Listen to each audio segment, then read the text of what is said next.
इस सूरत के बहुत सारे फ़ज़ाइल भी हैं। रसूलुल्लाह सल्लल्लाहु अलैहि वसल्लम ने इरशाद फरमाया कि कुल हुवल्लाहु अहद सुलुसुल कुरान। आप सल्लल्लाहु अलैहि वसल्लम ने फरमाया कि ये सूरत एक तिहाई कुरान है। हज़रत क़तादा इब्न नौमान रज़ी अल्लाह तआला अन्हु से रिवायत है कि एक शख्स रात को कुल हुवल्लाहु अहद की बहुत कसरत से तिलावत करते थे जादू से बचने के लिए। तो रसूलुल्लाह सल्लल्लाहु अलैहि वसल्लम को बताया गया उनके बारे में, जिसने बताया वो सूरह यानी कुल हुवल्लाहु अहद की अहमियत को कम समझ रहे थे। वो समझ रहे थे कि ये सिर्फ सूरह इखलास पढ़ते हैं और कोई सूरत नहीं पढ़ते। तो जब नबी सल्लल्लाहु अलैहि वसल्लम को बताया गया तो आप सल्लल्लाहु अलैहि वसल्लम ने फरमाया इन्नहा लतादिलु सुलुसल कुरान, ये एक तिहाई कुरान के बराबर है। यानी ये सूरत मामूली नहीं है, हल्की नहीं है। ये सही बुखारी में ये रिवायत मज़कूर है। और हज़रत अबू सईद खुदरी रज़ी अल्लाह तआला अन्हु से एक रिवायत है, वो उसमें है कि एक शख्स रात को सिर्फ सूरह इखलास की तिलावत किया करते थे नमाज में। तो उनकी शिकायत लगाई गई नबी सल्लल्लाहु अलैहि वसल्लम से। शिकायत लगाने वाले ने, यानी शिकायत लगाने वाले का मकसद शिकायत नहीं था, एक इल्मी बात पर मुत्तले होना मकसद था। तो उन्होंने नबी सल्लल्लाहु अलैहि वसल्लम को बताया कि ये सिर्फ सूरह इखलास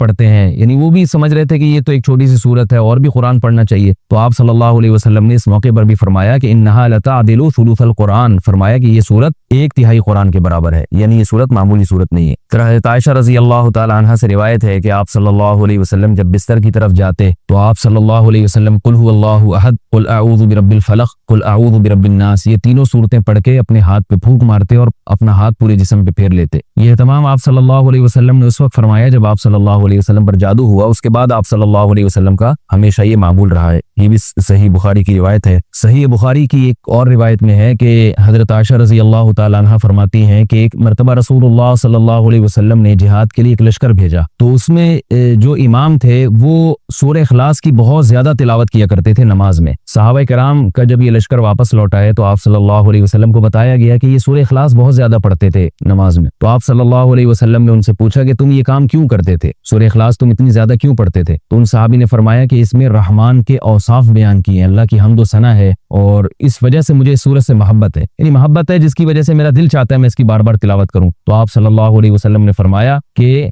सहाबा से फरमाया कि इनको खबर दे दो कि अल्लाह भी तुमसे मोहब्बत करते हैं। ये भी एक सूरत की एक बहुत बड़ी फजीलत साबित होती है। और अब्दुर्रहमान इब्न अब्जा रज़ी अल्लाह तआला अन्हु से रिवायत है कि रसूलुल्लाह सल्लल्लाहु अलैहि वसल्लम वितर की नमाज में पहली रकत में सब्बिहिस्म रब्बिकल आला, दूसरी में कुल या अय्युहल काफिरून और तीसरी रकत में सूरह इखलास की तिलावत किया करते थे। तो वितर में तीसरी रकत में सूरह इखलास का पढ़ना ये फजीलत की चीज है। हज़रत उक़बा इब्न आमिर रज़ी अल्लाह तआला अन्हु से रिवायत है कि मैं एक मरतबा रसूलुल्लाह सल्लल्लाहु अलैहि वसल्लम से मिला तो आप सल्लल्लाहु अलैहि वसल्लम ने फरमाया कि क्या मैं तुम्हें ऐसी सूरत की खबर न दूं कि ना वो सूरत अल्लाह ने तौरात में नाजिल की, ना ऐसी सूरत अल्लाह ने इंजील में, और ना ही ऐसी सूरत अल्लाह ने किसी और मकाम पे कुरान मजीद में नाजिल। मैंने अर्ज़ किया ज़रूर या रसूल अल्लाह। तो आप सल्लल्लाहु अलैहि वसल्लम ने फरमाया वो सूरतें कुल हुवल्लाहु अहद, कुल अऊज़ु बिरब्बिल फलक और कुल अऊज़ु बिरब्बिन नास हैं। और आप सल्लल्लाहु अलैहि वसल्लम ने फरमाया कि कोई भी रात ऐसी नहीं होनी चाहिए जो इन सूरतों की तिलावत के बगैर गुजर जाए। यानी हर रात में ये तीनों सूरतों की तिलावत लाजमी किया करो। तो उक़बा इब्न आमिर रज़ी अल्लाह तआला अन्हु फरमाते हैं फिर पूरी जिंदगी मुझसे कभी भी इन तीनों सूरतों की तिलावत रात में नहीं छूटी और कभी भी नागा नहीं हुआ।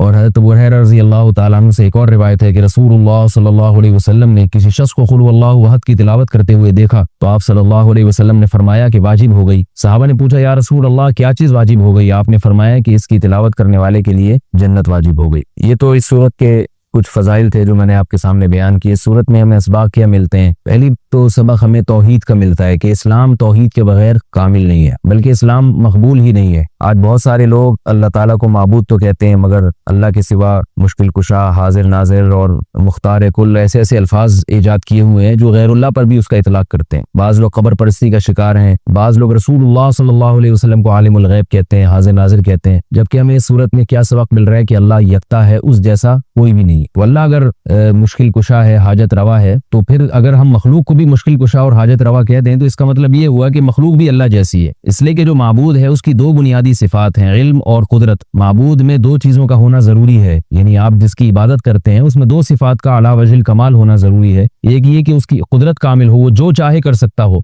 और उसे उसका इल्म कामिल हो। जैसे कि कुरान मजीद में आता है अल्लाहुल्लज़ी खलक़ सबअ समावाति व मिनल अर्ज़ि मिस्लहुन्ना यतनज़्ज़लुल अम्रु बैनहुन्ना लितअलमू अन्नल्लाह अला कुल्लि शैइन क़दीर व अन्नल्लाह क़द अहाता बिकुल्लि शैइन इल्मा। इस आयत का हासिल क्या है कि अल्लाह ने इस पूरी कायनात को इसलिए बनाया ताकि अल्लाह के बारे में दो चीजों का लोगों को यकीन आ जाए। एक ये कि लितालमु अन्नल्लाह अला कुल्ली शैइन कदीर, कि अल्लाह हर चीज पर कादिर है। व अन्नल्लाह कद अहाता बिकुल्ली शैइन इल्मा, और अल्लाह के इल्म से कोई भी चीज खारिज नहीं है। यानी मुख्तार कुल भी अल्लाह है और आलिमुल गैब भी अल्लाह है। तो अगर आप अल्लाह के अलावा किसी और को भी इन सिफात में अल्लाह के साथ शरीक कर दें, चाहे वो जाती कह के करें या अताई कह के करें, किसी भी तरह से कर दें। यानी बाज लोग ये कहते हैं कि अल्लाह मुश्किल कुशा है, लेकिन अल्लाह ने अपनी मखलूक में से बाज पैगम्बरों को मुश्किल कुशा बना दिया है। और अल्लाह आलिमुल गैब है, लेकिन अल्लाह ने अपनी मखलूक में से बाज पैगम्बरों को आलिमुल गैब बना दिया है। तो ये गलत है। इसी की कुरान जगह जगह नफी कर रहा है कि इल्म गैब में और कुदरत में अल्लाह जैसा कोई भी नहीं। इसलिए इस सूरत से हमें ये सबक मिलता है। दूसरा, हमें सबक मिलता है कि लम यलिद वलम यूलद, कि अल्लाह के बारे में ये अकीदा रखना कि उसने जना है, जैसे कि ईसाई कहते हैं हजरत ईसा अलैहिस्सलाम अल्लाह के माज़ अल्लाह बेटे हैं। तो अल्लाह ने किसी को ना तो बेटा बनाया और ना अल्लाह ने जना। बाद ईसाई कहते हैं कि अल्लाह ने हजरत ईसा को जना है माज़ अल्लाह, लेकिन ईसाइयों में जो जुमूर है वो ये कहते हैं कि अल्लाह ने जना तो नहीं है। लेकिन आज इंशाअल्लाह इसके बारे में, दुआ के बारे में कुछ बात करूंगा कि हम लोग दुआओं से बहुत ज्यादा गाफिल हैं।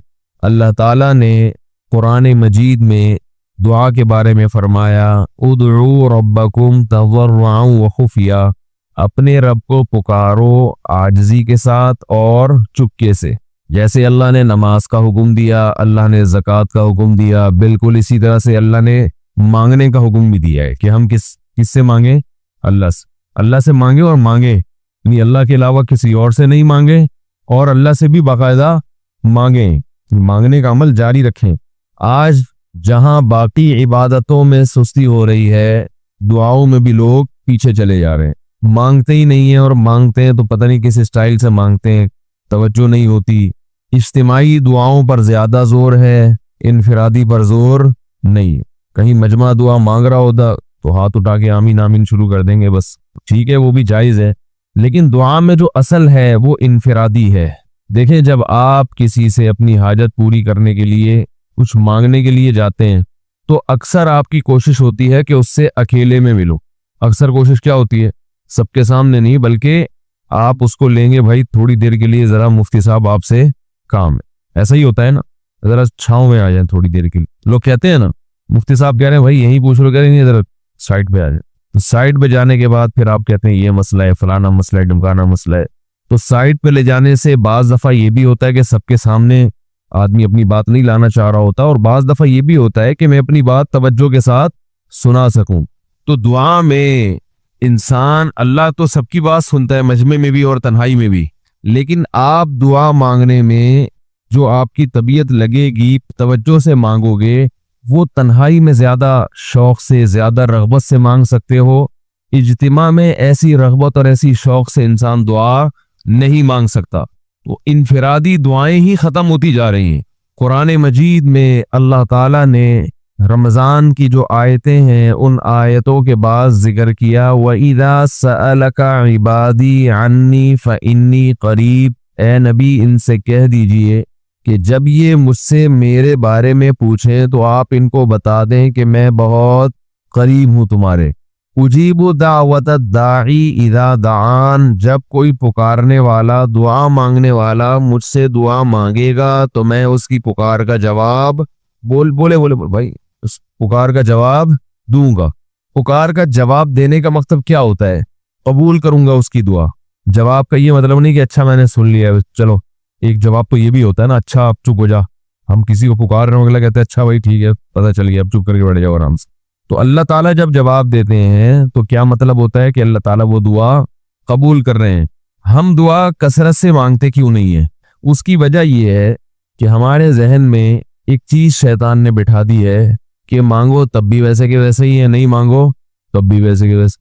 वो फला आदमी तो नहीं मांगता, वो तो फिर भी उसकी तनख्वाह अच्छी मिल रही है, और मैं तो कई सालों से दुआएं मांग रहा हूँ, अल्लाह मेरी तनख्वाह डबल नहीं कर सकता तो कम से कम 50% ही बढ़ा दे, तो मैं तो वही का वही हूँ, मेरी तनख्वाह में तो कोई इजाफा हो नहीं रहा।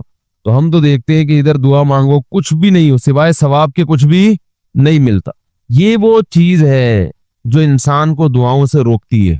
हालांकि हम पैगंबरों की जिंदगी देखते हैं तो बात बात पर दुआएं मांगते थे, बहुत कसरत से, बहुत ज्यादा। नूह अलैहिस्सलाम, अच्छा अल्लाह ने उनकी दुआओं को कुरान में जिक्र भी किया है। मुनाजात मकबूला एक दुआओं की किताब है। हजरत मौलाना अशरफ अली थानवी रहिमहुल्लाह ताला ने कुरान और हदीस की दुआओं को एक छोटी सी किताब में जमा करके एक हफ्ते पे डिवाइड कर दिया है उसको, कि आप रोजाना उनमें से एक हिस्सा पढ़ेंगे तो पूरा हफ्ते में वो तकरीबन तमाम दुआएं कवर हो जाएंगी जो कुरान और सुन्नत में बयान की गई है। वो किताब जरूर खरीदें, रखें अपने पास, मुनाजाते मकबूला के नाम से। तो हम दुआ क्यों नहीं मांगते? मसला हमारे साथ ये है कि हम कहते हैं कि जो मांगता है वो भी वहींच का वहींच, और जो नहीं मांगता है वो भी कोई सुरखाब के पर तो लग नहीं जाते कोई मांग रहा हो तो। ये वो मसला है जिसकी वजह से लोग दुआएं मांगने में बुखुल से काम लेते हैं, जबकि पैगंबर कसरत से दुआएं मांगा करते थे, बहुत ज्यादा। जो पिछली आसमानी किताबें हैं उनमें लिखा हुआ है कि याकूब अलैहिस्सलातु वस्सलाम इतनी कसरत से दुआएं मांगा करते थे कि सजदे में जाके कि उनके ये जो घुटने हैं और सर में सख्त निशान बन चुके थे, वो जगह जमीन पे लग लग के सख्त हो जाती है ना। तो इतनी कसरत से दुआएं, इतनी कसरत से दुआएं। हमने जिन बुजुर्गों के साथ टूटा फूटा वक्त गुजारा, उनको देखा कि वो दुआ बहुत लंबी लंबी दुआएं मांगा करते थे, बहुत लंबी। हमारे शेख के सामने जब कोई आया करता था दुआ के लिए कहता तो हाथ उठाए बगैर वैसे ही उसको एक दुआ का जुमला कह दिया करते थे। किसी ने कहा कि आप हाथ उठा के इसके लिए दुआ क्यों नहीं मांगते? तो फरमाते थे कि जब मैं एक दफा हाथ उठा लेता हूं तो फिर इतनी आराम से नीचे गिराता नहीं, क्योंकि फिर अल्लाह के दरबार में अब हाथ उठा लिए तो फिर तो ऐसा उनका दिल लगता था, मांगते चले जाते थे, मांगते चले जाते थे। तो बात यह है कि जब ये यकीन पैदा हो जाए कि जिस खालिक ने हमें पैदा किया है और जिसने हमें मांगने का हुक्म दिया है, उसके सामने जब हाथ उठा के गिड़गिड़ाएंगे तो वो थोड़ा नहीं देख, वो दुआ लाजमी कबूल करेगा और वो लाजमी हमारी मांगी हुई चीजें हमें अता करेगा। ये जज्बा और ये नीयत जब इंसान में पैदा हो जाए तो फिर उसका दुआओं में दिल लगता है। कैसे नहीं लगेगा? आप सोचें कि आपको कोई बता दे कि ये जो सेठ साहब है बहुत बड़े, आप जाके इनसे मांगो, ये टाइम निकाल के बैठे हुए हैं, जितना मांगोगे, जो मांगोगे ये देंगे। तो अब आप बताओ, आप ये कहोगे कि मेरे पास मांगने का टाइम नहीं है, ऐसे मौके पे आप ये कहोगे? आप जाएंगे और बिस्मिल्लाह करके शुरू हो जाएंगे। आप बोलेंगे सर ये मुझे 10 फाइलें चाहिए बहरिया टाउन की। आप सोचोगे 10 नहीं मिली तो 9 तो मिल जाएंगी। सर मुझे ये भी चाहिए, मुझे ये भी चाहिए, मुझे ये भी चाहिए, और आपको यकीन हो कि ये दे रहा है, तो आप कभी भी कंजूसी से काम नहीं लो। फिर आप ये नहीं करोगे कि आप मांगते हुए जो है ना, उससे आप जब मांग रहे हो तो आपकी कभी उधर देख रहे हो, कभी उधर देख रहे हो, कभी नाक में उंगली घुमा रहे हो, कभी सर में खुजा रहे हो। कोई आके उस दौरान आपको छेड़ेगा तो आप कहोगे यहाँ से दफा हो जाओ। मैं काम कर रहा हूँ, एक बंदा सखावत जोश में आया हुआ है अभी और फाइलें बहरिया टाउन की फ्री में बांट रहा है। उसने कहा भाई जितनी मांगोगे दे दूंगा और जो मांगोगे दे दूंगा, तो अभी तो मेरे पास टाइम कम है, मुकाबला बहुत सख्त है। और फिर उसमें आपको अल्फाज भी खुद ब खुद आ जाएंगे, किस तरह से समझाना है, मुख्तलिफ तरीकों से आप बात को घुमाओगे। सर प्लीज आप बात को समझा करें, मैं आपके पास आया हूं, आपको पता है मैं इधर भी जा सकता था, वो वसीम कबाड़िया का बिजनेस भी आजकल बहुत चल रहा है, मेरे पुराने अच्छे ताल्लुकात हैं, लेकिन मुझे पता था कि आप तो आप हैं, आप जैसा सेठ तो कोई है ही नहीं, और हर मुश्किल में आपने मेरी मदद की है। जो अल्फाज भी उसकी सखावत को उभारने वाले होंगे वो तमाम आप उस मौके पर उसके ऊपर उंडेल दोगे, पूरा देगचा भर के उसके ऊपर डाल दोगे आप। तो अल्लाह से जब मांगता है इंसान और उसको यकीन हो कि अल्लाह मेरी दुआ को पूरा करेगा, तो इस यकीन के साथ जब दुआ मांगी जाती है तो उसका स्टाइल कुछ और होता है, और एक फॉर्मेलिटी पूरी करने के लिए दुआ जब मांगी जाती है, जैसे कि हमारे यहाँ हो रहा है, तो उसका स्टाइल और अंदाज कुछ और होता है। हमारे यहाँ दुआ पढ़ी जाती है, मांगी नहीं जाती। रब्बना आतिना फिद दुनिया हसनतम व फिल आखिरति हसनतम व क़िना अज़ाबन्नार, आमीन। और क्या रब्बना ज़लमना अनफुसना व इल्लम तग़फिर लना व तरहमना लनकूनन्न मिनल ख़ासिरीन, आमीन। ये दुआ मांगी जा रही है, ये पढ़ी जा रही है, ये तो पढ़ी जा रही है, आमीन भी पढ़ा जा रहा है उस पे। तो अल्लाह ने हमें ये नहीं कहा कि इक़राउ दुआ इंदा रब्बिकुम, अपने रब के सामने दुआएं पढ़ा करो। अल्लाह ने कहा उदउ, मांगो, पुकारो, मांगो उससे। भिखारी जैसे भीख मांगता है ना, लोग कहते हैं मांगने का क्या तरीका है भाई, जो भिखारियों से पूछो भीख मांगने का क्या तरीका है। भिखारी अक्सर अनपढ़ होते हैं, जो पढ़े लिखे भिखारी होते हैं फिर वो IMF से मांगते हैं, वो छोटी मोटी चीजें नहीं मांगते। भिखारी अक्सर क्या होते हैं, अनपढ़। जिनसे हमारा सुबह शाम वास्ता पड़ता है, तो ये किसी से भीख मांगने का तरीका सीख के आते हैं? बोलो भाई, किसी से तरीका सीख के आते हैं कि यार वो जरा फला बंदे से चंदा मांगना, जरा तरीका बताना? अगर कोई बताएगा भी तो वो कहेगा तू अपने पास रख, मुझे पता है, मुझे मुझे जेब अपनी कैसे भरनी है।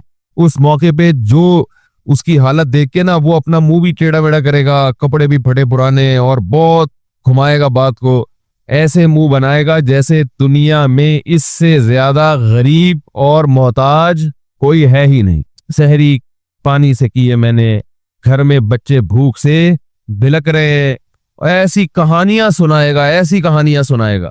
तो यही हाल इंसान का है जब उसे पता हो कि मेरा रब जो मांगूंगा वो देगा मुझे, तो फिर उसके भीख मांगने का अंदाज और जो दुआ मांगने का स्टाइल है वो खुद ब खुद फितरत उसे सिखा देती है, खुद ब खुद उसके अंदर अल्फाज आना शुरू हो जाते हैं कि ऐसे मांगना चाहिए।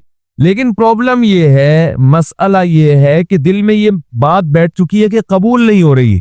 अजीब हदीस है, रसूलुल्लाह सल्लल्लाहु अलैहि वसल्लम ने इरशाद फरमाया कि अल्लाह बंदे की दुआ कबूल करते रहते हैं, वो मांगता रहता है कबूल होती रहती है, वो मांगता रहता है कबूल होती रहती है, यहाँ तक कि एक वक्त ऐसा आता है कि बंदा ये कहता है कि मैं मांग रहा हूँ, कबूल तो हो नहीं रही। तो जब ये कहता है तो उस वक्त कबूल करना बंद कर देते हैं अल्लाह ताला। अल्लाह कहते हैं कि अगर तू ये समझ रहा है कि कबूल नहीं हो रही तो अब नहीं होगी। अब अजीब बात है या नहीं है ये हदीस? भाई वो बंदा कई साल से दुआएं मांग रहा था और फिर आखिर में आके कहता है कि कबूल तो हो नहीं रही, तो जाहिर है कुछ नहीं हो रही होगी, तभी तो कह रहा है ना। उसको ऐसा लग रहा होगा कि कबूल नहीं हो रही, भाई उसको ये लग रहा होगा कि नहीं, जो जो चीजें मांग रहा हूं वो तो मिल नहीं रही, तो तभी तो वो कहता है कि कबूल नहीं हो रही। तो सवाल पैदा होता है फिर अल्लाह कबूल करना बंद क्यों कर देते हैं? अल्लाह ताला जब दुआएं कबूल करते हैं तो उसका अंदाज वो नहीं होता जैसे एक आम इंसान जब किसी को भीख देता है। एक आम फकीर जब आपके पास आएगा, आपसे भीख मांगेगा, 100 रुपए दे दो, 20 रुपए दे दो, आप उठा के 100 नहीं तो 20, 10-20 तो पकड़ा देते हैं उसको, तो वो ये समझता है कि मेरी दुआ क्या हो गई, कबूल। लेकिन अल्लाह ताला इस तरह दुआ नहीं कबूल करते। अगर अल्लाह इस तरह से दुआएं कबूल करना शुरू कर दें तो फिर ये मामला गैब का नहीं रहेगा। इधर आपने दुआ मांगी, ए अल्लाह मेरे कारोबार को बढ़ा दे, लैलतुल कदर में रो के दुआ मांगी, और सुबह सादिक के वक्त आपका फोन आया कि आपका कंटेनर कस्टम वालों के शर से महफूज हो गया है, समझ लो पास हो गया वो, और आपकी चीज डबल कीमत पे बिक गई है। फिर आपने दुआ मांगी, अल्लाह तेरी रहमत इस वक्त जोश में आई हुई है, तो ऐसा कर मेरा बच्चा भी पास हो जाए, उसके नंबर अच्छे आ जाए। इधर फोन आया कि आपका बच्चा पहली पोजीशन से कामयाब हो गया। फिर आपने कहा आज अल्लाह की रहमत बहुत जोश में आई हुई है, ए अल्लाह मेरी बीवी भी ठीक हो जाए। तो बेगम साहिबा का फौरन फोन आ गया कि मैं ठीक हो गई हूँ, है भाई मैं ठीक हो गई। ए अल्लाह सास साहिबा बहुत दिनों से आगे बैठी हुई हैं, जाने का नाम नहीं ले रही, फोन आ गया कि मैं चली गई हूँ। इस तरह से अगर दुआएं कबूल होना शुरू हो जाएं तो मेरे भाई फिर ये सारे काफिर, ये सारे लिबरल लोग जो अल्लाह को मानते ही नहीं है, ये दुनिया का हर काम छोड़ के मुसल्ला बिछा लेंगे और दुआओं को फोकस करना शुरू कर देंगे। दुआ कबूल होती है मगर उस शख्स की जो अल्लाह पर गैब पर ईमान रखता है, जिसे दुआ कबूल होती हुई नजर नहीं आती मगर वो यकीन करता है कि दुआ कबूल हो रही है। सिर्फ उस शख्स की दुआ कबूल होती है, इसके अलावा किसी की कबूल नहीं होती। बहुत मुश्किल है भाई समझाना। दुआ सबकी कबूल होती है का मतलब पता है? सबकी मतलब उन सब की कि जो ये यकीन रखते हैं कि कबूल होती भी नजर नहीं आ रही फिर भी कबूल हो रही है, इन लोगों की कबूल होती है दुआ। हदीस से पता चलता है। और असल में दुआ मांगते ही यही लोग हैं। अब आप कहेंगे भाई नजर तो आ नहीं रही, जब मैं जो चीज मांग रहा हूं वो मिल नहीं रही, तो क्या ऐसे कबूल का करना क्या है भाई? ये तो सिर्फ मशवरे मिल रहे हैं हमें कि फिर भी मांगते रहो। तो हमने, वो एक फकीर था ना, एक सेठ साहब के पास आया, कहने लगा कि भाई जरा कुछ पैसे मिल जाएंगे, घर में जरूरत है। तो उसने कहा इतने हट्टे कट्टे होके भीख मांगते हो शर्म नहीं आती? तो उसने कहा फिलहाल मैंने आपसे भीख मांगी है, मशवरा नहीं मांगा। जब मशवरा मांगू तो उस वक्त मशवरा दे देना कि भीख मांगना मेरे लिए मुनासिब है या नहीं है। भाई अभी मैं आपसे पैसे मांग रहा हूँ मशवरे के लिए, फिर कोई और टाइम इंशाल्लाह रख लेंगे, उसमें आपसे मशवरा लूंगा कि मेरे जैसे आदमी को भीख मांगना मुनासिब है या नहीं। तो आपके जहन में भी ये ख्याल आ रहा होगा कि हम अल्लाह से दुआ मांगते हैं और अल्लाह की तरफ से जो चीज जो हम मांग रहे हैं वो तो मिल नहीं रही, बल्कि अल्लाह की तरफ से मशवरे मिल रहे हैं कि मांगते रहो, कबूल हो रही है। तो होती हुई तो नजर नहीं आ रही। क्या ख्याल है भाई? कबूल होती हुई नजर तो नहीं आ रही। तो याद रखें, दुआ तो लाजमी कबूल होती है। अगर आपको कबूल होती हुई नजर नहीं, दुआ कबूल होने के अंदाज मुख्तलिफ हैं। अल्लाह ताला के जिस तरह से कबूल करते हैं ना, वो आम लोगों की तरह नहीं आपको चीजें पकड़ा देते। ये तो गैब से मामला खत्म हो जाएगा। अल्लाह की हिकमत का तकाजा ये है कि इस तरह से कबूल करूं कि कबूल हो मगर इसको पता ना चले, क्योंकि वो अल्लाह का दरबार है। उसकी कुछ कीमत है कि वो हर एक को मांगने की तौफीक नहीं देता। भाई आपने कभी देखा कि कोई सेठ ऐसी दुकान खोल के बैठ जाए कि आओ जो मांगो मैं दूंगा? ऐसे तो क्या होगा कि पूरा निजाम खराब हो जाएगा ना। फिर आप 10 फाइलें थोड़ी मांगेंगे, फिर तो आप कहेंगे पूरा बहरिया टाउन मेरे हवाले कर दो। फिर तो आप ये करेंगे ना। ये तो मैंने एक मिसाल दी थी। अमलन ऐसा नहीं होता। अमलन वही आके बैठेगा और वही आपको पेशकश करेगा कि उसके कुछ उसूल और जाब्ते होंगे, उन कवाइफ पे आप पूरे उतरते होगे तो आपको वो घुसने देगा। अल्लाह के भी कुछ उसूल और जाब्ते हैं, सारी दुआएं कबूल करेगा। जो मांगोगे सिर्फ उतना नहीं बल्कि बढ़ा के देगा। लेकिन उसूल ये है कि अल्लाह कहते हैं कि जब मैं दूंगा तो नजर नहीं आएगा, मगर यकीन रखना है कि क्या कर रहा हूं, मैं दे रहा हूं, फिर देता रहूंगा मैं। फिर बात वहीं आगे खड़ी हो जाती है कि ऐसे देने का क्या फायदा, के हमारी समझ में नहीं आ रहा कि पता नहीं कैसे दे रहा है अल्लाह ताला। तो याद रखें, अल्लाह ताला के देने का अंदाज थोड़ा मुख्तलिफ है। वो क्या है? बाज मर्तबा जो चीज मांग रहे होते हैं अल्लाह वही चीज आपको दे देता है। और ऐसा भी होता है, हमेशा ऐसा तो नहीं हुआ होगा कि जो चीज मांगी और नहीं मिली हो। कई बार ऐसा हुआ है कि जो मांगा वो अल्लाह ने दे दी, फौरन मसला हल हो गया। बाज दफा, बल्कि इससे भी पहले का स्टेप, बसा औकात तो आप दुआ मांग ही नहीं रहे होते, आप उसको दुआ समझ रहे होते हो, लिहाजा उसमें वो जान होती नहीं है, तो कबूलियत का फिर सवाल ही पैदा नहीं होता। आप दुआ पढ़ रहे होते हो, मांग रहे नहीं होते। तो अल्लाह ने तो दुआएं कबूल करने का कहा है, दुआएं पढ़ने पर कहा हो, वादा किया हो, ऐसा हमारे इल्म में कोई हदीस नहीं है।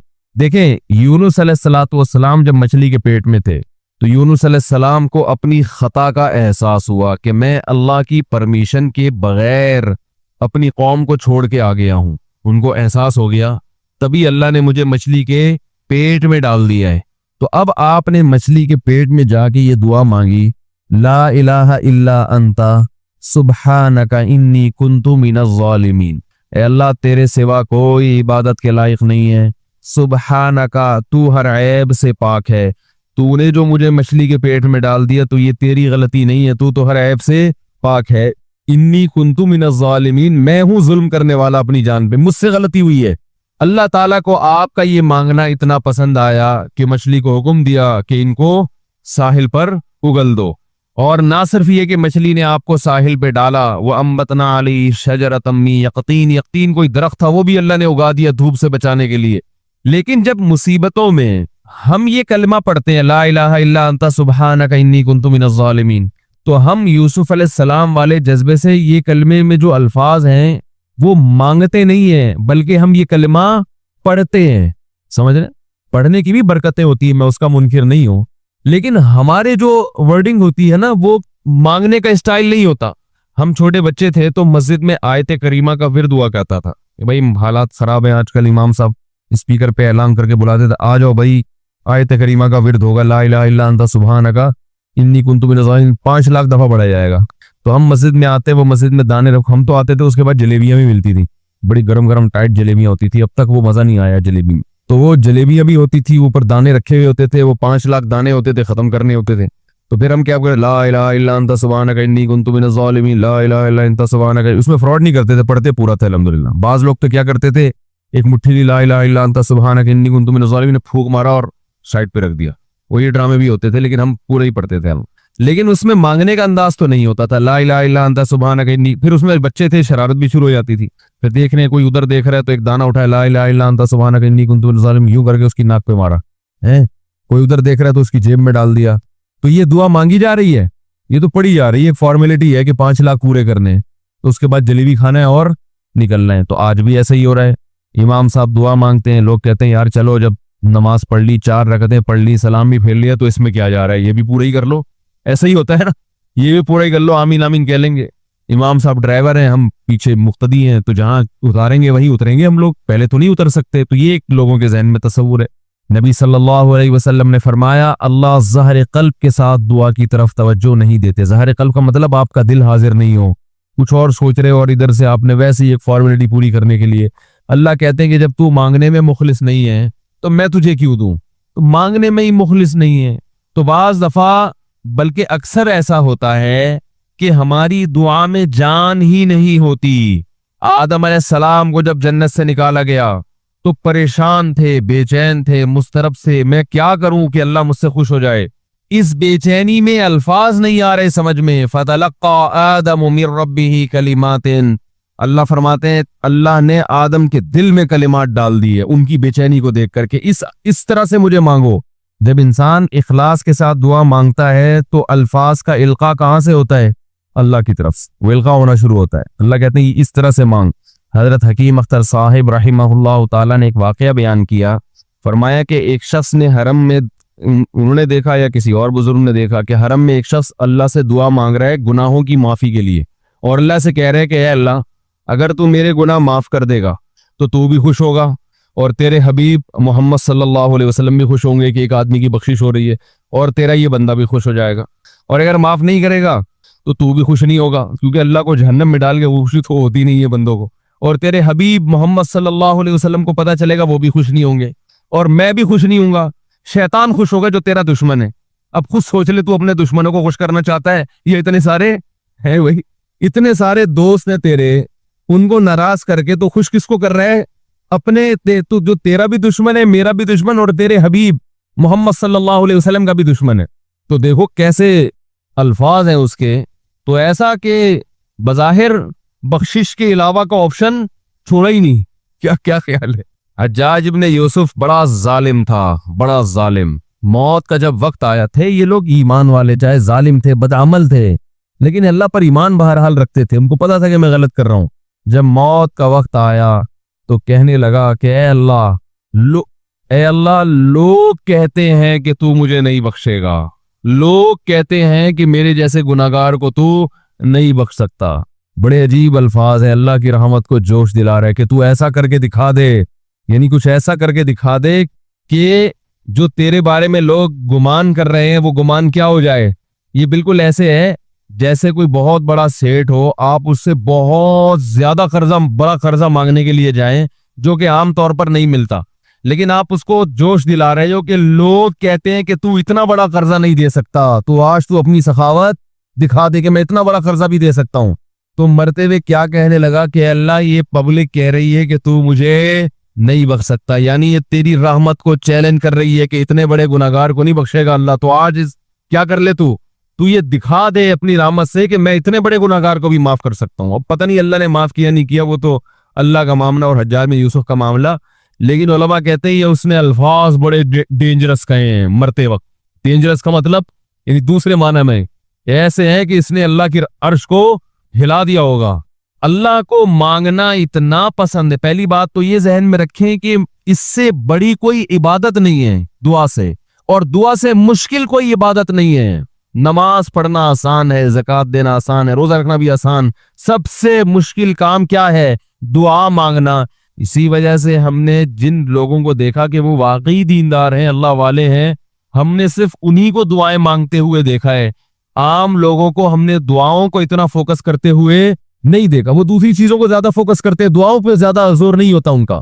वजीफों पे तो होगा सुबह शाम, ये वाला इतनी दफा, वो वाला इतनी दफा, वो भाग गई वापस आ जाए उसके लिए इतनी दफा, वो जा नहीं रही उसके लिए इतनी दफा, ये वजीफों पे तो होगा जोर। ऐसे होता है ना हाथ उठा के अल्लाह से गिड़गड़ा के मांगा जाए, ये चीजें कम। मैं जब हज पे गया तो अपने शेख मुर्शिद के साथ था। पहले ही हमने उनको देखा था बहुत ज्यादा दुआएं मांगते हैं, वो बहुत ज्यादा उनका दुआओं में दिल लगता है, बहुत दुआएं मांगते हैं। तो मुझे किसी ने बताया कि ये जब बैतुल्लाह को देखते हैं तो इतनी लंबी दुआ मांगते हैं खड़े खड़े कि तुम इनके साथ ठहर नहीं सकते। मैंने कहा क्यों नहीं ठहर सकते, हम जवान हैं, उनकी उम्र ज्यादा हो गई और उनको कुछ बीमारियां भी हैं। तो मैंने कहा हो जाए मुकाबला फिर, ठीक है ना, देखते हैं कौन ज्यादा लंबा ठहर लेता है।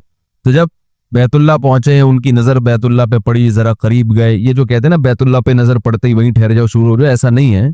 बैतुल्लाह पे अगर नजर पड़ी है आपकी तो कोई बात नहीं, और करीब चले जाएं। कोई दूसरा अमल करने से पहले दुआ मांगे। पहली नजर का मतलब ये होता है कि जब नजर पड़ी है तो अब तवाफ शुरू करने से पहले या कोई दूसरा अमल करने से पहले आप जाके दुआ मांगे तो वो दूर से नहीं बल्कि जितना करीब जाके मांगे उतना ज्यादा अच्छा। लोग क्या करते हैं, यूं मुंह नीचे करके जा रहे होते हैं कि पैरी नजर पड़ गई तो फिर दुआ का मौका निकल जाएगा, तो यूं वो तो टकरा भी जाते हैं। कुछ नहीं होता, नजर पड़ जाए तो और थोड़ा करीब जाए, करीब जाके दुआ मांगे। तो उनको हमने देखा कि उन्होंने दुआ मांगना शुरू की, मैं भी खड़ा हो गया साथ में, हमने कहा चलो हम भी मांगते हैं। तो वो इतनी देर तक, हालांकि कमर में भी तकलीफ, बीमारियां भी है, शुगर भी है, तो बिल आखिर मैंने हथियार डाल, मैंने कहा मैं इतनी देर खड़ा नहीं हो सकता। और मैं फिर अब बैठते हुए शर्म भी आ रही थी कि वो बोलेंगे मेरी उम्र ज्यादा है और ये देखो अभी शादियां तो करता रहता है, तो ये क्या शादियां करेगा जो खड़ा नहीं हो सकता इतनी देर। तो वो इतनी देर हो गई तो मैं बैठ गया वाकई। तो कई ऐसे हमारे अकाबिर गुजरे हैं, बुजुर्ग गुजरे हैं, 1-1 घंटा, 2-2 घंटा, 3-3 घंटा मरकज में, तबलीगी मरकज में किसी ने बताया कि एक बुजुर्ग को मैंने देखा सुबह इशराक के वक्त दुआ मांगना शुरू की है और जोहर की नमाज में उठे। इशराक के वक्त दुआ मांगना शुरू की और कब उठे? ये वो लोग थे जिनका दुआओं में दिल लगता था। अब बताएं दुआ मुश्किल इबादत है या नहीं? हजरत उमर रज़ी अल्लाह ताला अन्हु का कौल है, फरमाते हैं कि मुझे इस बात की परवाह नहीं होती कि मेरी दुआ कबूल हो रही है कि नहीं हो रही, मुझे इसकी फिक्र रहती है कि दुआ मांगने की तौफीक मिल रही है कि नहीं मिल रही। क्योंकि अल्लाह जब नाराज होता है ना किसी से, मांगने की तौफीक छीन लेता है अल्लाह ताला। और मांगने की तौफीक दी हुई, इसका मतलब अगर नाराज है भी तो इतना ज्यादा नहीं है, थोड़ा बहुत है, वो तलाफी चाहता है कि आप कर लो। मांगने की तौफीक मिलना इसकी अलामत है कि अल्लाह अगर नाराज भी है तो बहुत ज्यादा नहीं रूठा हुआ, बल्कि उसने सॉरी का ऑप्शन दिया हुआ है कि चलो मांग के अपना मना लो, मुझे किसी भी तरीके से राजी कर लो। दुआ का इस कदर फायदा होता है इंसान को, इस कदर फायदा होता है, आप मांगना शुरू करें जिंदगी चेंज होना शुरू हो जाएगी आपकी। मेरे अब्बू घर में रहते हैं, बहुत शोर करते हैं और अपनी माँ से लड़ते हैं, मैं बहुत परेशान हूँ। अभी माँ बाप के हुकूक पे बात हुई है, देखो अब्बू घर में लड़ रहे हैं, आपसे तो नहीं लड़ रहे ना, शोर कर रहे हैं तो बाहर निकल जाए और क्या कर सकते हैं, बर्दाश्त करें भाई, बाहर निकल जाए, ठीक है ना। बाहर भी नहीं निकलने दे रहे, बिठा के शोर कर रहे हैं तो कानों में कोई चीज डाल ले, वो भी निकाल के शोर कर रहे हैं। मतलब कि माँ बाप का अब करे क्या आदमी, बर्दाश्त के अलावा कोई ऑप्शन नहीं है। बस जहां माँ बाप के इतने हुकूक है ना, एक बात मैं कहता हूँ, अगर वालिद बहुत ज्यादती, बाज दफा वाकई माँ बाप ज्यादती भी करते हैं, इसमें भी दो राय नहीं है, कुछ लोग, सब नहीं करते, अक्सर तो माँ बाप अच्छे ही होते हैं, बाज घरों में माँ बाप बहुत ज्यादती करते हैं औलाद के साथ, जीने का हक ही छीन लेते हैं उनसे। तो ऐसी सूरत में बर्दाश्त करें, बिल्कुल बर्दाश्त से बाहर मामला हो गया है ना, क्योंकि बाज दफा इंसान अपने ऊपर इतना बोझ डाल लेता है कि फिर रिएक्शन में वो सारी हुदूद तोड़ देता है। तो फिर मैं उन लोगों से कहता हूँ भाई फिर अलग रहो, फिर वालिदैन से क्या हो जाओ, अलग रहो, ये फिर गुनाह नहीं है, अलग रहो और उनकी खैर खैरियत मालूम करते रहा करो। अगर वो फिर कहेंगे नहीं अलग नहीं रहना, ये नहीं ये, तो उनकी बात फिर ना मानो। सब माँ बाप की बात नहीं कर रहा, बाज दफा वाकई, और किसी पढ़े लिखे से मशवरा ले लो, भाई मेरे अब्बा अम्मा इस तरह कर रहे हैं और ये मेरे लिए नाकाबिले बर्दाश्त है, तो वो आपको बताएगा कि वाकई नाकाबिले बर्दाश्त है भी नहीं है। ऐसा तो नहीं आपने अपने मिजाज ऐसा बना लिया है जो आप, तकब्बुर आपके अंदर है और आप उनकी इस गलती को बड़ी गलती समझ रहे हो, वो नॉर्मल गलती होती है। तो अगर वाकई है कोई समझदार से मशवरा किया उस, तो फिर ऐसी सूरत में क्या कर लेना चाहिए, अलहदगी और उनकी खैर खैरियत वहीं से फोन पे अब इत्तला ले ली, मिलने चले गए, कभी जैसे अब्बा का मीटर शार्ट हुआ पतली गली से निकल लिए, ठीक है ना, क्योंकि अब्बा का मीटर शार्ट होता है, फिर वो अब्बा वो चलो कभी कभार शार्ट हो ना, बाज का कभी कभार ठीक होता है ठीक है। तो अब जाहिर इंसान तो गोश्त का बना हुआ है ना, तो बर्दाश्त करेगा करेगा करेगा, वो एक हर चीज की एक लिमिट होती है। तो बिल्कुल नाकाबिले बर्दाश्त हो रहा है तो फिर बदतमीजी ना करो बस उनके साथ कभी, जो शब्द दीन पे चलता है। वो लोगों को दकियानूस और शरपसंद क्यों समझा जाता है, ये सवाल मुझे बयान के शुरू में देना अगली दफा। दीन पे बाज लोग चलते इस तरीके से हैं कि वो खुद शो कर रहे होते हैं कि हम दकियानूस हैं, समझ रहे हैं ना, वो क्या शो कर रहे होते हैं अपने अमल से कि हम दकियानूस हैं। वो जदीद तालीम के खिलाफ होते हैं, वो अपने बच्चों की एजुकेशन के खिलाफ होते हैं, वो ग्राउंड रियलिटी को देखकर फैसलों इस्तिखारों पे चल रहे होते हैं, वो तवक्कुल की ऐसी तशरीह कर रहे होते हैं जो शरीयत ने नहीं बताई, तो वो यकीनन मुआशरे से पीछे रह जाते हैं, समझ रहे हैं। तो बाज दफा तो ऐसा होता है, इसलिए वो फिर वाकई दकियानूस होते हैं। लेकिन जो वाकई चल रहा है उसको लोग दकियानूस कहें तो वो खुद गलत है। फिर मेरी कजन की शादी में अगर नहीं गया तो मेरी खाला नाराज हो जाएंगी, इसमें मखलूत मौल है, खाला को नाराज हो जाए कोई बात नहीं है, राजी करने का कोई और तरीका ईजाद कर लें खाला को। मखलूत शादी में जाना जायज नहीं है, खाला को राजी करने के लिए कोई और तरीका। हमारे एक दोस्त का भी यही मसला था, खाला नाराज हो रही थी तो वो गए, कुछ पैसे लिफाफे डाले, लिफाफे में पैसे डाले और खाला से मिले, कहने लगे मेरे तो मसरूफियत है मैं नहीं आ सकता। उन्होंने कहा तौबा तौबा अस्तगफिरुल्लाह, ये हो जाएगा वो हो जाएगा, बड़े दीनदार बने फिरते हो, तो उन्होंने कहा ये मैं कुछ पैसे लेकर आया हूँ, ये मेरी भी बहन लगती है, वो बेचारी में जो मेरी कज़न है, ये उसकी शादी में आपको ज़रूरत होगी, ये रख लें। तो उन्होंने कहा अच्छा देखो आ जाना तो बड़ा अच्छा हो जाएगा। कह रहे मैंने कहा मैं नहीं आऊँगा। चलो कोई बात नहीं, हर इंसान की मसरूफियत होती है, कोई बात नहीं। तो टेक्निकल तरीका होता है ना, कोई रोकड़ा खर्च करें। फिर कह रहे जब मैं नहीं गया ना तो सब पूछ रहे थे वो कहाँ है, तो कह रहे थे कोई बात नहीं, इंसान है, ये नहीं पता नहीं पैसे देकर गया है। ये सच्ची मुच्ची का वाकया सुना रहा हूँ मैं। कह रहे मेरा दिफा कर रही है, भाई वो इंसान है, उनकी कुछ मसरूफियत थी, इंसान को भाई हो जाता है, वो मुझे उन्होंने बताया कोई मसला नहीं है, बाद में आ जाए।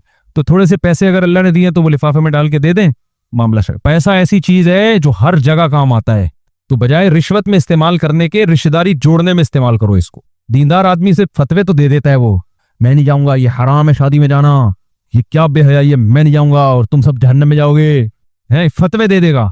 उससे ये मैसेज जाता है कि इसको रिश्तेदारों की कोई परवाह नहीं है। वो ये समझने से कासिर होते हैं भाई अल्लाह के लिए कर रहा है, तो फिर आप किसी और तरह से उस जख्म की तलाफी करो, ठीक है ना। पैसे देके, या सिर्फ पैसा ही नहीं होता, पैसे अगर हैं तो पैसे दो, नहीं है तो कोई और तरीका इख्तियार करो। 10 तरीके निकल आते हैं। उनको ये बावर कराओ कि मैं सिर्फ अल्लाह की वजह से ये नहीं कर रहा, मुझे आपकी जात से कोई नफरत नहीं है, ये बावर कराओ उनको। अगर किसी की अपनी शादी में ही लोग जबरदस्ती गाने लगा लें तो दूल्हा के लिए क्या हुक्म है? अपनी शादी में ही भाग जाएगा तो ऐसा ना दूल्हा की सीट आके कोई और संभाल ले। अपनी शादी है तो भाई लोगों को मना करो, नहीं बाजार है तो बैठे रहो, बोलो ठीक है बाद में निपटेंगे तुमसे। क्योंकि आप अगर भाग गए, मौके से फायदा उठाने वाले बहुत लोग हैं, कोई और आके बैठ जाएगा। और ऐसा हुआ है कई जगह, बाज दफा फड्डा हुआ, दूल्हा ने इनकार कर दिया, मैं नहीं कर रहा शादी। ये मैंने अपनी आंखों से वाकया देखा है। एन बारात वाले दिन ना जहेज पे कोई फड्डा हुआ था, दूल्हा ने कहा मैं नहीं कर रहा शादी। उसका ख्याल था लड़की बर्बाद हो जाएगी और तबाह हो जाएगी और अब जहेज देने पर मजबूर होगी। कोई गाड़ी वाड़ी मांग रहा था, गैरत लेस लोग तो आपको पता है दुनिया में हर जगह मौजूद है। एन वक्त पे ना जब बारात आई हुई, उसने अपने साले को फोन किया कि मुझे जहेज में वो जो मैंने बोला था कार वो मिली कि नहीं मिली। तो वो साले को गुस्सा आ गया, साला तो आपको पता है साला होता है वो। उसे बोले कैसी बातें कर रहा है भाई। तो अब वो लड़का मजबूरी से फायदा उठा रहा था कि लड़की वाले मजबूर हैं, जाहिर है कार्ड छप गए, लोग आ गए तो वो मजबूर हैं। तो वो लड़की वाले भी गैरत में आ गए, बोले जाओ नहीं, उसने कहा जाओ नहीं करता शादी, चला गया। अल्लाह की कुदरत, वहीं उसी मजलिस में एक साहब, वही उन्हीं के रिश्तेदार थे, कि आप खुद ना ट्राई करें, कोई भी उठ के कहे कि मैं हाजिर हूं, उनको पहले से लोग जानते थे। हाँ तो आप कहें यार बच्चा आइंदा कभी फटा हुआ तो मैं जाके बोलूंगा मैं हूं, पता नहीं वो कूट ना दे पकड़ के आपको। तो पहले से रिलेटिव थे, लोगों ने उनको जाके समझाया, उन्होंने कहा मैं शादी करूं। फौरन दूल्हा बनने में कितना टाइम लगता है? 2 मिनट में जवाब, चलो भाई इसको ये वाले उतारो, तुम दूसरे वाले पहनाओ, इसको शेरवानी कोट पहनाओ। वैसे भी शेरवानी कोट में ही होते हैं, एक हार डालने की देर है, या फिर कोई पहना दिया होगा कढ़ाइयों वाला कुर्ता, किसी से उधार ले लिया होगा यार थोड़ी देर के लिए। मैं वो बाज़ दफा वेस्ट कोट भी पहनता हूँ ना, तो मैं तो पहनता नहीं, मेरे तो यही ड्रेस है। तो मैं वो जामे तो रशीद गया JTR मीडिया हाउस में, वो वेस्ट कोट पहन के ना, तो मैंने पहली रिकॉर्डिंग करवाई। तो लोगों के कमेंट्स हैं साहब ये वेस्ट कोट बहुत अच्छा लग रहा है आप पे, यही पहन के रिकॉर्डिंग करवाया करें। जुम्मे के बयान में भी मैंने कहा भाई ये वहीं वापस रख के आना पड़ता है, घर ले जाने की इजाजत, हकीकत घर ले जाने की इजाजत नहीं है, अगर होती तो मैं यहाँ भी पहन लेता, ठीक है ना। तो क्या बात चल रही थी यार, किधर से किधर चले। तो दूल्हा वो ऐसे ही हुआ और अल्हम्दुलिल्लाह उनकी शादी हुई, बड़ी हंसी। वो वाला कितना अफसोस से वो हथेलियां मल रहा होगा ना, है कि अच्छा रिश्ता मैंने सिर्फ एक लालच में बर्बाद कर दिया। जल्दी से आखिरी सवाल रह गया, बराए मेहरबान मुमकिन तलबीना बनाने की मुस्तकिल तरतीब बना दें। डॉक्टर महमूद अहमद गाजी की तुब पढ़ना कैसा है, मसलन मुहादरात फ़िक़ह, मुहादरात शरीयत। डॉक्टर महमूद अहमद गाजी बहुत ज़बरदस्त आलिम थे, कराची यूनिवर्सिटी से, इस्लामाबाद यूनिवर्सिटी से पढ़ा है उन्होंने। बिनोरी टाउन से पहले या बिनोरिया से पहले फारिग हुए, उसके बाद इस्लामाबाद यूनिवर्सिटी। बहुत बड़े मौक़िफ़ थे। किताबें उनकी जो 3 किताबें, मुहाज़रात फ़िक़ह, मुहाज़रात हदीस और मुहाज़रात कुरानिया, ये ज़रूर पढ़ें, बड़ी ख़ानदानी किताबें हैं ये। क्या दाढ़ी टोपी वाले को मौलाना कहना जायज़ है? हर दाढ़ी टोपे वाले को? अबे छोटे छोटे मसाइल नहीं पूछा करो यार, बोल दिया तो बोल दिया, ठीक है मौलाना कह दिया, क्या हो गया फिर? वही फड्डेबाजी। मुफ्ती साहब आपने अपने शेख की नसीहत सुनाई थी उलमा के लिए, तो हमें आप भी कुछ नसीहत फरमा दे इस्तिग़ना के लिए। इस्तिग़ना के लिए इतनी नसीहत, जिसने हाथ फैला लिया ना मखलूक के सामने, बस वो फैलाता रहेगा, कैसे भी हालात आ जाएं।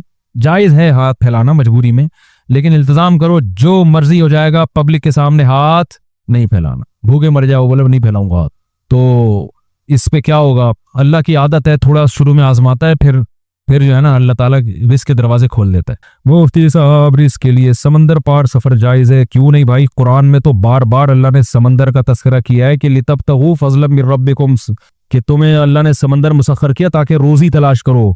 तो रिस्क के लिए समंदरों के सफर करें, रोजी तलाश करें, फिशिंग भी करें और शिप भी ज्वाइन करें, मर्चेंट नेवी के कैप्टन बने, ठीक है ना। और इंजीनियर बने, मैकेनिक बने, वो वाला नहीं, दूसरे वाला इंजीनियर, ठीक है ना। और सच्ची मुच्ची के तो जाएं, सफर करें, रोजी कमाएं। ये अल्लाह ने समंदर हमारे लिए तो मुसख्खर किया है।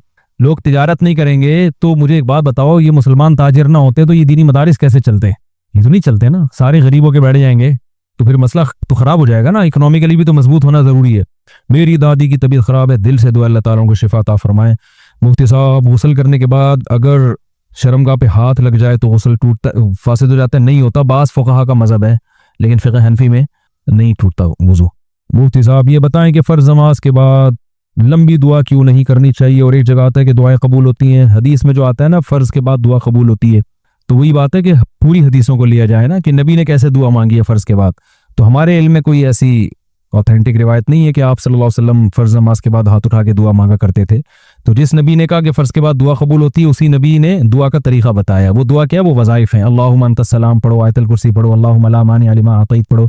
तो ये तरीका बताया। ये जो हमारे यहाँ फ़र्ज़ नमाज के बाद इज्तिमाई दुआ होती है, सहाबा के दौर में इसका सबूत नहीं मिलता, ना ताबईन में, ना फ़िक़्ह की किसी मुस्तनद किताब में इसका सबूत मिलता है। लेकिन फिर भी फितना ना बने, बड़े बड़े मसाइल पड़े हुए हैं। लोग यहाँ से मसला सुन के जाके अपने इमाम को ना वो चूंटियां काटना शुरू कर देते हैं, क्या कर रहे हो, ये तो बिदअत है। तो बड़े बड़े मसाइल हैं, इन छोटी छोटी चीज़ों में भी उम्मत को लड़वाने की चंदा ज़रूरत नहीं है। आपकी मस्जिद के इमाम साहब मेरा बयान सुन लें और उन उलमा की तहकीक पढ़ लें जिसमें इज्तिमाई दुआ के बारे में लिखा है कि ये साबित नहीं है, उससे मुतमईन हो जाएं तो छोड़ दें, नहीं मुतमईन होते तो वो जाने। तो इमाम का बहरहाल एहतराम करें, फितना ना बने छोटे छोटे मसाइल में। लोग क्या करते हैं, इधर से एक मसला सुना, उधर जाके उस इमाम के कान में डाला तो तुम तो बिदअती हो, फिर वहां से सुन के उधर लगाई बुझाई। बड़े बड़े मसाइल दुनिया में पड़े हुए हैं, कश्मीर का मसला है और फिलिस्तीन का मसला है, वो चाइना का मसला है, इतने बड़े बड़े मसाइल पड़े हुए हैं, तो उसकी तरफ उसको ज्यादा फोकस करना है। मुफ्ती साहब ये हो गया। मुफ्ती साहब, अगर किसी के नंबर पे कोई गलती से सुपर कार्ड करवा दे, कैसे लिखा हुआ यार, तो क्या उर्दू में लिखा करें भाई, तो क्या करें? खुद नहीं रखवाते। मैं ये पूछना चाह रहे हैं, किसी ने गलती से आपके मोबाइल में बैलेंस डाल दिया, यही है ना? तो जिसने बैलेंस डाला है उसको अगर पैसे पहुंचा सकते हैं तो पहुंचा दें, नहीं पहुंचा सकते तो उसकी तरफ से इतने पैसे गरीब को सदका कर दें। समझ रहे हैं? जानकर तो उसने डलवाया नहीं, गलती से किसी और का नंबर डाला था, आपका नंबर लग गया। किसी का माल हलाल नहीं है आपके लिए, तो असल मालिक तक पहुंचना मुमकिन नहीं है, तो उसकी तरफ से भाई इतने पैसे उसकी तरफ से मैंने क्या कर दिए, सदका कर दिए। और अगर खुद मिस्कीन है, गरीब है, ज़कात के मुस्तहिक हैं, फी सबीलिल्लाह, गरीबी आ गई अल्लाह की तरफ से, हवा में उड़ता हुआ रहना, कोई अल्लाह की तरफ से नेमत मिल गई। सुब्हानकल्लाह व बिहम्दिही अशहदु अल्ला इलाहा इल्ला अंता अस्तगफिरुका व अतूबु इलैक। Thanks for watching. Don't forget to like, comment, share and subscribe to Mufti Tariq Masood Speeches channel.